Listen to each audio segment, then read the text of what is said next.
guddiga xaafadaha bariga magaalada Boorama iyo dadweynaha xaafadaasi ayaa maanta cabashooyin ballaadhan ka muujiyay dhinaca wadooyinka oo ka xidhmay xaafadaasi iyo xashiishka oo aad uga buuxsamay waxaana cabashadoodu ku wajahnayd dawladda hoose ee magaalada Boorama oo aan wax qabad ballaadhan ka sameeynin deegaankaasi waxaana dadweynahaasi ay ku cabanayeen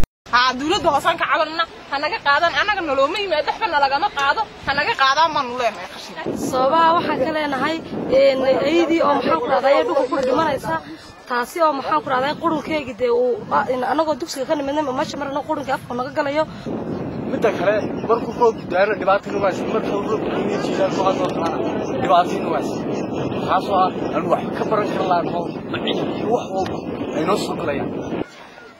اللهم صل على محمد وحنا كهلنا أما دولة هوسة ولا يكنتها ما شرتو وح مال كلا نوجي ما ذو حشيش كلا نجى قادنا ما شرو بقول يشيلا القرن يقرب من نقول نهر يلا ديجان هديت أولاد هديت وحلا وحنا نضيف ونها جاكسين ما شرتو خمس صباح فرنا جدافة قرم والله عياك هرج قدرت يقوليها خمس صار مرة واحد شتينا في الدوار عياك ودي بدأ عرق قرم ما كله في الدوار قدران مركات تمرت أيضا أنت أصلا قصدي جدافة دوار دقارك أساسا ولا دبنا عشان كستوين جبنا عشان كستالك maxay idin naga dayaan dadku ku niraana dadkuna dadweynuhu nagu qabsada wadooyinka xidhan ee halka la jameeyay had maxaan baa la yiraahdaa waa meesha centerka ugu wanaagsan weeyaan wadooyinka waa ka xidhayo markuu daadku soo maro meel alla meel dumarku ka talaabaan male xashiishka aan dhex joogno ee arkaysaan ay baahida koobaad tahay oo la naga qaadi waayay dawladda hoose ay naga qaadi waayay wadooyinka oo naga xidhan oo dhagax xidhay iyo wax la degayba كوب يلا باتن دغخ با جيران ليدي oo shaydaanka lagu gano dawladda hoose koob iyo 20 ku waxay la mid yihiin kuwii shaydaanka lagu ganayay ama ka dawladda hoose ahaato ama dadka aqliilaha ee xaafadda u dhashay ahaadan ama cid kasta oo danaynaysa caafimaadka dadkooda ahaato waxaan danaynaynaa in wax la qabto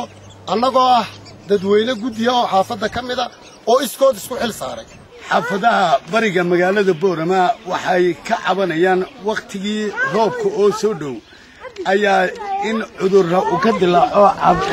xashiishka ka buuxa lagaha xaafadani oo aynu arkano in dhagaxantii lagu buuxinayo xitaa awood ay waayaan xaafaddu waxaana dhibaato ay kale ay ka jirtaa